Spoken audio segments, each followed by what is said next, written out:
Buenas tardes a todos y a todas. Bienvenidos a esta rueda de prensa presencial tras la reunión del Consejo de Ministros. Comentaba la vicepresidenta la alegría, ¿verdad?, porque ella comparecía hoy. Era la primera vez después de mucho tiempo que los periodistas podíais permanecer en esta sala. Efectivamente, me acompaña hoy ella, la vicepresidenta cuarta y ministra para la Transición Ecológica y el Reto Demográfico, que justamente les va a informar sobre la reunión mantenida por la Comisión Delegada del Gobierno para el Reto Demográfico, que se ha celebrado esta misma mañana después de la ordinaria del Consejo de Ministros. Por tanto, ella les trasladará esta cuestión, pero antes me gustaría dar traslado de los temas que hemos abordado en la propia reunión y también voy a referirme a algunas cuestiones que creo que merecen la atención. Yo diría que son ustedes testigos de que la actualidad informativa transcurre, podríamos decir, a un ritmo vertiginoso. Durante estos días prácticamente no da tiempo de digerir una noticia cuando inmediatamente se producen otras novedades que a su vez se solapan, ¿verdad? Yo creo que todos estamos justamente en esa actitud y en esa presencia de una realidad informativa actual que me parece muy importante y que creo que justifica hacer una llamada desde esta mesa del Consejo de Ministros a la realidad que viven diariamente los españoles y las españolas. Me refiero a que esa realidad, lejos de la que aparece en los titulares de la actualidad política de estos días, justo está atravesada por la dureza de la pandemia, que sigue, por supuesto, provocando sufrimiento a la familia en términos de fallecimiento, en términos de enfermedad o directamente de temor a contagiarse y a poder padecerla, pero también de las derivadas que esta enfermedad nos ha traído en materia económica y social. Saben ustedes que lo que preocupa al 100% a este Gobierno es que justamente esta situación coyuntural derivada de la pandemia no haga que se reproduzcan desigualdades en nuestro país, que no exista el patrón de comportamiento que ocurrió en la crisis anterior, donde tras esa situación hubo mucho tejido productivo que se destruyó, muchas personas que perdieron el empleo y desigualdad social que se incrementó, y este Ejecutivo desde el primer día lleva justamente trabajando para que las consecuencias de esta pandemia sean lo menores posible y sobre todo no aumenten la brecha de desigualdad en el conjunto de la sociedad. Es lo que solemos trasladar con la frase de no queremos que nadie se quede atrás, ni ningún tipo de empresa, pero tampoco y por supuesto ningún ciudadano. Es por eso que lo que realmente hemos abordado hoy en el Consejo de Ministros ha sido la actualidad que tiene que ver con el combate, el control de la pandemia sanitaria, la vacunación masiva y reducir la incidencia de este virus. Y, por tanto, hemos conocido, como siempre, el informe de la ministra de Sanidad, donde nos ha dado cuenta de los esfuerzos y los recursos que se están poniendo de manifiesto de la mano también de la Unión Europea y de las propias comunidades autónomas. Desde luego, conforme vayamos avanzando en la inmunización colectiva y día que pasa nos permite ir acercándonos a esa meta, seguro que también será mucho más rápida la recuperación económica de nuestro país, la ayuda al tejido productivo y, por tanto, a nuestro mercado laboral para que todavía podamos transitar estos meses que tenemos por delante hasta que la situación definitivamente se pueda dar por controlada. Con ese doble objetivo, el de combatir el virus y, por otra parte, minimizar los efectos de la economía, desde el Gobierno hemos desplegado un amplio paquete de ayudas que, quiero recordarle, en el año 2020 han supuesto un 20% del PIB, por tanto, una cantidad de recursos públicos muy importante dirigida a los ciudadanos. La última, las 3 líneas de ayuda que justo en este momento estamos ya desarrollando en las órdenes y en los reglamentos que se requieren para que las empresas tengan también el calor, la ayuda del Gobierno de España al objeto de que no se provoquen problemas de solvencia y, por tanto, un endeudamiento excesivo no le lastre la posibilidad de recuperarse, como digo, en el momento en que podamos ya recuperar una movilidad actual. El Gobierno ha seguido en el día de hoy y en estos días en la misma senda y por tanto, hemos incorporado algunas cuestiones que ahora voy a dar cuenta en la relación de temas que se han aprobado esta mañana. Antes también me gustaría transmitir que saben que el vicepresidente segundo y ministro de Derechos Sociales y Agenda 2030, Pablo Iglesias, anunció ayer públicamente su intención de concurrir a las elecciones autonómicas en la Comunidad de Madrid. Por tanto, solo puedo decirles que los cambios que se produzcan dentro del Gobierno no harán de ninguna manera que variemos el rumbo de este Ejecutivo que tenemos muy claro en el acuerdo que se firmaron entre ambas formaciones políticas y que consiste básicamente en no dejar a nadie atrás y en aprobar medidas ambiciosas para combatir el impacto social y el impacto económico de esta crisis sanitaria, cobrando estas medidas mayor actualidad que nunca. De hecho, este domingo se cumplió un año del primer estado de alarma que se aprobó en nuestro país, un año en el que yo creo que todos fuimos muy conscientes de lo difícil que ha sido para la sociedad y también para nuestro país y el resto del planeta transitar todas las circunstancias que como sociedad contemporánea nos ha tocado vivir, pero especialmente nos acordamos ese día de todas las familias que habían perdido un ser querido como consecuencia del coronavirus. Y yo diría que si hemos salido adelante como país ha sido gracias a la labor de tantas y tantas personas, cada uno en su tarea, en su función, sanitarios, trabajadores de residencia, servicios esenciales, cuerpos y fuerzas de seguridad del Estado, empleados públicos o las empresas que han ayudado al mantenimiento de toda la infraestructura crítica o al suministro de materiales. Yo creo que todos, unidos bajo ese mismo objetivo y bajo ese esfuerzo, hemos mantenido a lo largo de este año, desde luego, la ilusión por superar este momento, circunstancias que nos ha permitido llegar hasta el día de hoy.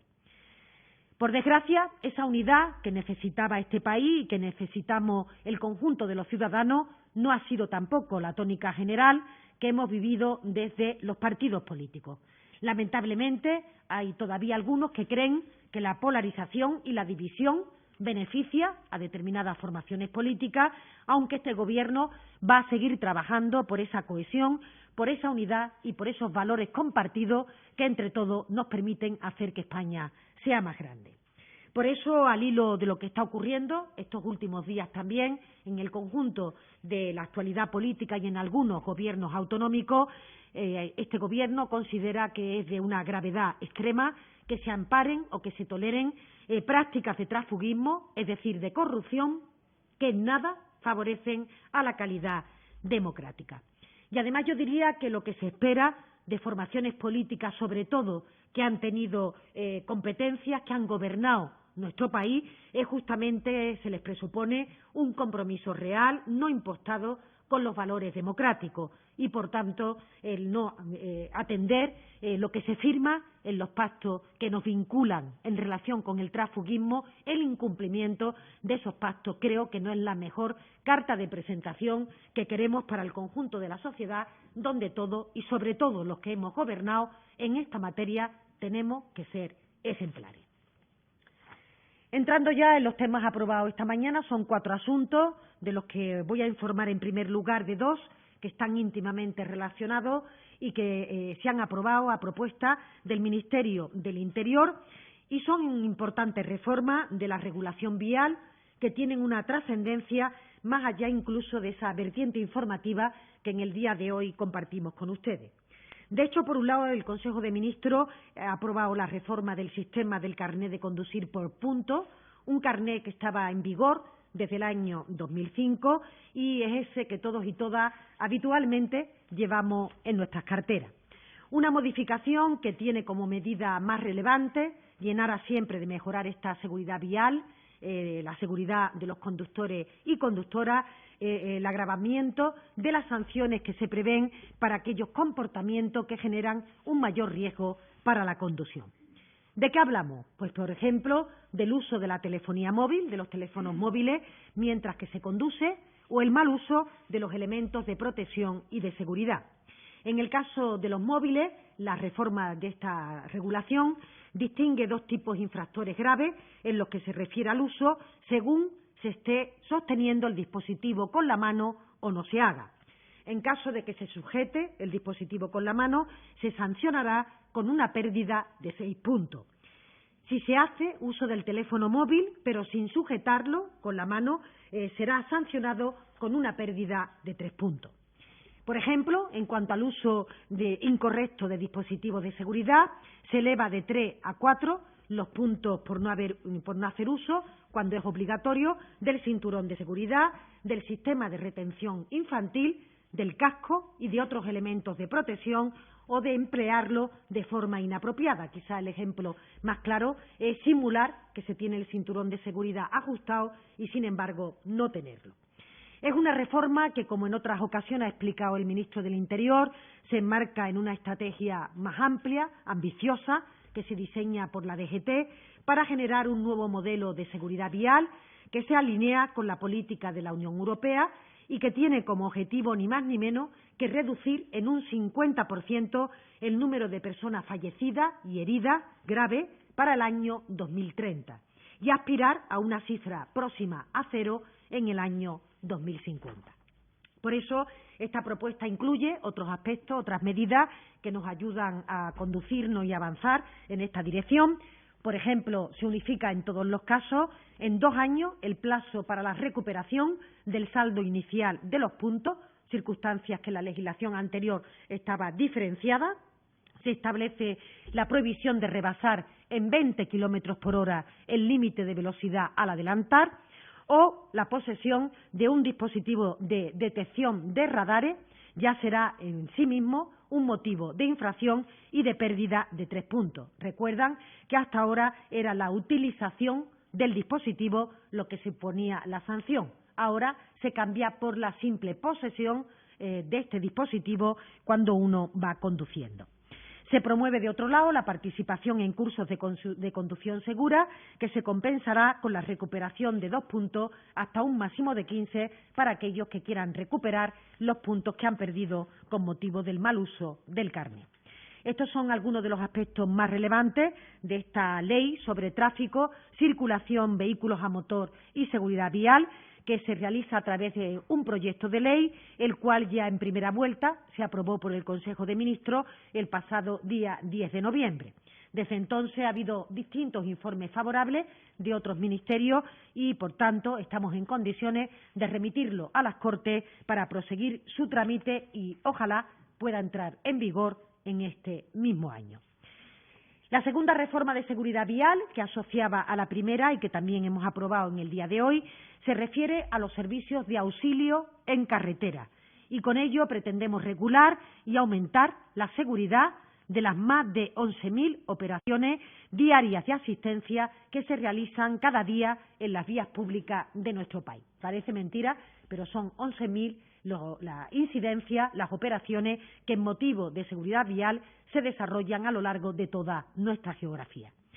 Quiero decirle que desde el año 2015 han fallecido 60 operarios, más de 113 han sido hospitalizados y 769 han resultado heridos en accidentes que se han producido mientras procedían al rescate o a la retirada de vehículos parados por distintos motivos en las vías interurbanas. Por tanto, el objetivo es justo reducir la siniestralidad de estos operarios que realizan el auxilio y también del resto de los usuarios en estas vías. Por ello, lo que se reforma es el sistema de señalización del vehículo inmovilizado, cambiando el actual de 2 triángulos, que recuerdan se sitúan delante y detrás del coche, y sustituirlo por un dispositivo luminoso que será de color amarillo y que se colocará en la parte más alta posible del propio vehículo, siendo obligatoria su utilización a partir del 1 de enero del año 2026. La colocación de los triángulos para delante y detrás del vehículo conlleva a tener que salirse, por supuesto, del coche para poder ubicarlo, para poder colocarlo. Una operación, fíjense, entre los años 2014 y 2019 ha producido accidentes en los que han muerto 22 personas, que a la hora de evitar otros accidentes en la carretera han puesto en riesgo su propia vida. Por eso esta nueva señal no necesitará que la persona salga del vehículo, insisto, porque se colocará en la parte alta del mismo, va a garantizar la máxima visibilidad y también va a comunicar la activación, desactivación y posición al llamado punto de acceso nacional en materia de tráfico y movilidad, lo que sin duda va a aportar mayor seguridad. Por tanto, va a conectarse también directamente con este punto de acceso. El Real Decreto crea esta nueva señal, una suerte de triángulo virtual, si quieren ustedes llamarle, que se activará en el sistema de a bordo de este vehículo para advertir también de la presencia de un peligro que está cerca, que está próximo. La incorporación por ahora al vehículo va a ser voluntaria y solo posible para vehículos que se conecten, insisto, por medios telemáticos con este punto de acceso nacional. Será obligatoria a partir de enero del año 2026. Estas son las novedades más relevantes que podemos dar en relación con esta reforma, pero que en todo caso tendrán una información más detallada también en la referencia posterior a este Consejo de Ministros. La segunda cuestión que quería plantearle, o tercera, porque las dos primeras han sido con motivo de seguridad vial, es justo la autorización por parte del Consejo de Ministros y con cargo al Fondo de Apoyo a la Solvencia de Empresa Estratégica de una nueva operación, que será una operación pública temporal, como todas las que se están aprobando, solicitada por Aboris Corporation Empresarial, por tanto, por una empresa española que antes de la pandemia se encontraba en una situación de viabilidad y que la situación derivada de la falta de movilidad le ha llevado a una posición más complicada cara al mantenimiento de su actividad y de los puestos de trabajo. Es una sociedad resultante de la integración de los negocios mayoristas de tour operadores y también minoristas de agencias de viaje de los grupos Barceló y Globalia. En concreto, la ayuda pública temporal que hemos aprobado alcanza los 320 millones de euros que se van a canalizar con un préstamo participativo de 163 millones de euros y de un préstamo ordinario de 157 millones de euros. Como saben, el pasado mes de julio este fondo se dotó con 10.000 millones de euros y el objetivo era reforzar la solvencia de las llamadas empresas estratégicas que estaban afectadas por algún tipo de incidencia con motivo de la pandemia sanitaria y podría poner en riesgo una parte importante de nuestro tejido productivo a nivel nacional o a nivel regional. Yo creo que es innegable el carácter estratégico de Aboris y al ser un actor principal también para la economía española en un sector como el turismo, creo que se justifica de forma clara el que podamos ayudarle con la entrega de este fondo. Las empresas turísticas tienen que recuperar el vigor tras estos últimos meses en los que la situación de falta de movilidad les ha afectado de forma especial y, por tanto, son de las compañías más afectadas por estas restricciones durante toda la pandemia. Quiero decirle que la importante presencia en el sector de esta empresa en todos los mercados internacionales y la cuota que tiene también pone de manifiesto el interés estratégico. Decirles que el volumen de negocio en el año 19 superó los 4.000 millones de euros, lo que da una idea de la dimensión, del tamaño de la empresa, y además generó 6.400 empleos directos, por tanto, también la necesidad de preservar una parte importante de nuestro mercado laboral. Con estas son ya 4 las operaciones que se han formalizado con cargo a este Fondo de Apoyo a la Solvencia y creo que pone en valor el compromiso de este Gobierno con el tejido empresarial. El último tema que quería transmitirle, el cuarto tema, ha sido también la aprobación de la declaración institucional con motivo del Día Internacional de la Eliminación de la Discriminación Racial, que se celebra el próximo domingo, día 21 de marzo. Una declaración que se ha impulsado por el Ministerio de Igualdad, de Asuntos Exteriores, de Educación, de Trabajo y también de Inclusión y Seguridad Social. Y creo que responde sobre todo a la constatación de que la realidad de nuestro país, de nuestra sociedad, es diversa, es plural y esa fuente de enriquecimiento mutuo que supone esta diversidad es un importantísimo activo social que el Gobierno de nuestro país lo tiene como una de sus señas de identidad, fuertemente comprometido, por tanto, con la lucha contra posibles discriminaciones raciales o étnicas que se produzcan en nuestro país o en el conjunto de nuestro planeta. El Gobierno, por tanto, quiere reconocer a través de esta declaración el papel que juegan la sociedad civil y las organizaciones y asociaciones, por ejemplo, de personas del pueblo gitano, de personas africanas y afrodescendientes, de árabes, asiáticos, de migrantes, de refugiados o de asociaciones de apoyo a los derechos humanos en general, pero particularmente de la lucha contra el racismo y la xenofobia. El esfuerzo de todos estos colectivos tenemos que acompañarlos con políticas públicas y, en su caso, medidas que favorezcan la participación de todas las personas en la sociedad, independientemente del origen o del lugar donde estas personas han nacido, porque todas tienen un papel que aportar en la construcción colectiva. Todo ello lo tenemos que hacer sin perder de vista que la Asamblea General de Naciones Unidas ha proclamado el Decenio Internacional para los Afrodescendientes, que se está celebrando desde el año 2015 hasta 2024, y en el cual los Estados miembros nos hemos comprometido a adoptar medidas eficaces en el espíritu de justicia, de desarrollo y de reconocimiento. Es por ello que este Gobierno va a impulsar actuaciones que contribuyan a la protección de estas personas de ascendencia africana, reconociendo su aportación y la preservación de su rico patrimonio cultural que viene a sumarse al de nuestro país. Con esta declaración, y con ello termino, el Gobierno pone de relieve que la ejecución de estas políticas que se destinan a la eliminación de la discriminación racial tienen más sentido que nunca y, por tanto, nos permiten construir una sociedad inclusiva, igualitaria, condenando actitudes y comportamientos que pongan en cuestión las múltiples aportaciones positivas que esta diversidad racial y étnica brinda al conjunto de la sociedad. Aquí nadie sobra y todo el mundo suma.